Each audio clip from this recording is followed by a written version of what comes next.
नमस्कार, मैं हूं निवेदिता। बिहार विधानसभा चुनाव बेहद ही दिलचस्प मोड़ पर खड़ा है। दूसरे चरण के लिए मतदान किया जा रहा है। साख सभी की दांव पर है। शायद नीतीश कुमार से भी ज्यादा पीएम नरेंद्र मोदी की। नरेंद्र मोदी जो कि देश के प्रधानमंत्री हैं, उनके लिए बिहार जीतना जरूरी है। शायद इसीलिए वो ऐसे वक्त में भी नीतीश कुमार का साथ कसकर पकड़े हुए हैं। मोदी जान रहे हैं कि जनता उनको तो पसंद कर रही है, लेकिन नीतीश कुमार को फिर से चुनाव जिताने के लिए अपने साथ खड़े कर रही है। लेकिन क्योंकि नीतीश कुमार अपने आप में एक मजबूत राजनीतिज्ञ है, यही कारण है जो मनमुटाव के बाद भी पिछले कुछ साल में नीतीश के धोखे के बाद भी बीजेपी नीतीश का साथ निभा रही है। मोदी नीतीश के उस धोखे को नहीं भूले होंगे जब भोज पर बुलाकर पटना में न्योता को फेर दिया था और फिर लालू प्रसाद यादव से जाकर हाथ मिला लिया था। कई किस्से हैं जो बताते हैं कि नीतीश कुमार को नरेंद्र मोदी फूटी आंख नहीं सुहाते थे, लेकिन बात जब राजनीति की आती है, सत्ता की कुर्सी पर बैठने का लालच सब कुछ करने पर मजबूर कर देता है। अब जब नीतीश के धोखे ही बीजेपी को इतने ज्यादा हैं, फिर भी दोनों साथ हैं, तो फिर एलजेपी अध्यक्ष चिराग पासवान उसे भुना भी पा रहे हैं। चिराग पासवान जहां एक तरफ खुद को मोदी का हनुमान बता रहे हैं, वहीं नीतीश पर तीखे हमले कर रहे हैं। जनता को 10 साल पहले का धोखा याद दिला रहे हैं। और भागलपुर में तो जेडीयू सांसद ने कह ही दिया कि बीजेपी कैडर जब नीतीश को सपोर्ट नहीं कर रहा है, तो जेडीयू को भी बीजेपी कैंडिडेट को हराने के लिए काम करना चाहिए। लोग तो यहां तक कह रहे हैं कि बैसाखी बीजेपी की और कुर्सी नीतीश कुमार की।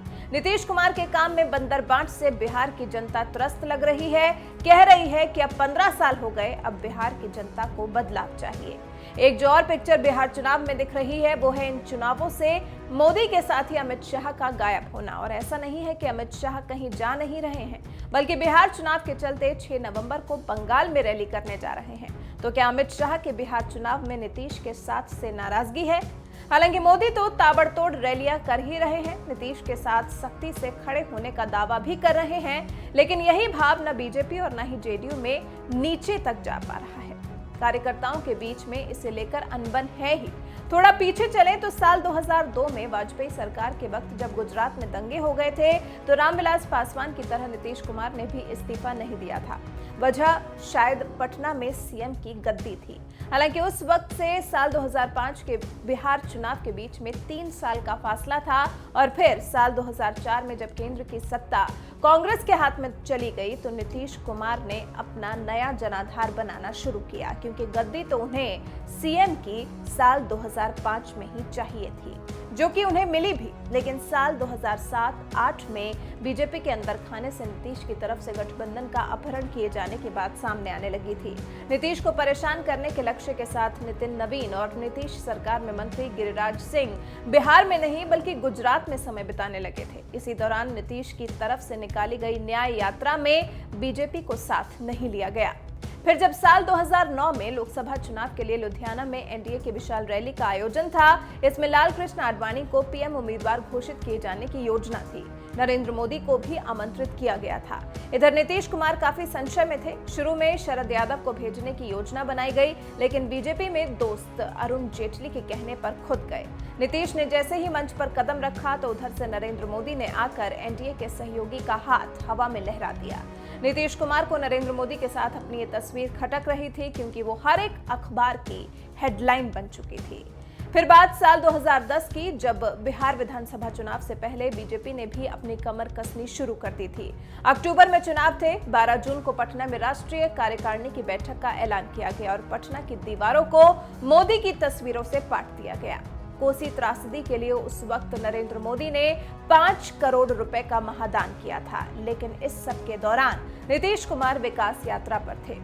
लेकिन महादान से खुश लोगों ने बीजेपी नेताओं का आभार जताया। उसके बाद उन्हें रात्रि भोज के लिए भी निमंत्रण दिया गया, जिसके लिए बाकायदा निमंत्रण पत्र बांटे गए। लेकिन जब नीतीश अपने विकास यात्रा से लौटे, तो ये सब तैयारियां देख गुस्से से लाल हो गए। मतलब जिस शख्स से वो दूरी बनाकर चल रहे थे, उनके ही चंदे पर बिहार में विज्ञापन लग रहे थे, जिसे नीतीश अपने अपमान की तरह लेने लगे थे।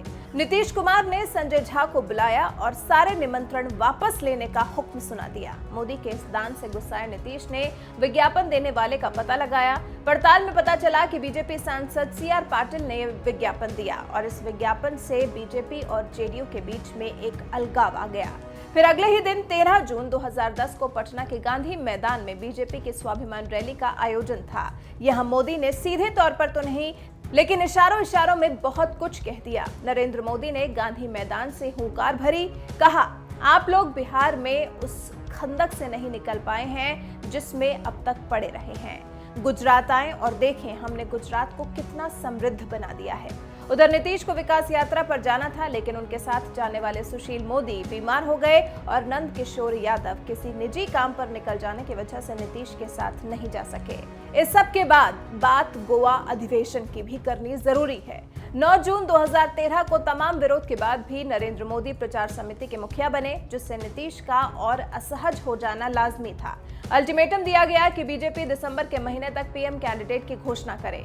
इंतजार नहीं कर पाए नीतीश कुमार ने एनडीए में शामिल जेडीयू को अलग कर लिया, यानी कि 17 साल पुरानी दोस्ती टूट गई।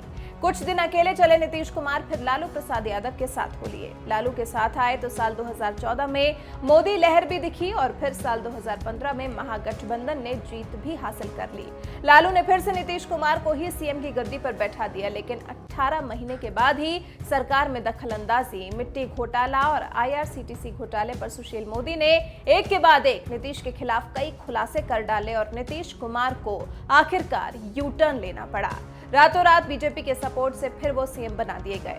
अब साल 2020 में भी जब बिहार विधानसभा चुनाव को लेकर मतदान जारी है, तो बीजेपी समर्थक सवाल ये पूछ रहे हैं कि हर हाल में सीएम की कुर्सी के लिए नीतीश कुमार रिजर्व क्यों हैं। हालांकि अब देखना दिलचस्प होगा कि 10 नवंबर को जब मतगणना होगी तो किसकी जीत होती है, क्या समीकरण बनता है, कौन किसके पाले में जाता है और कौन किसके साथ रहता है।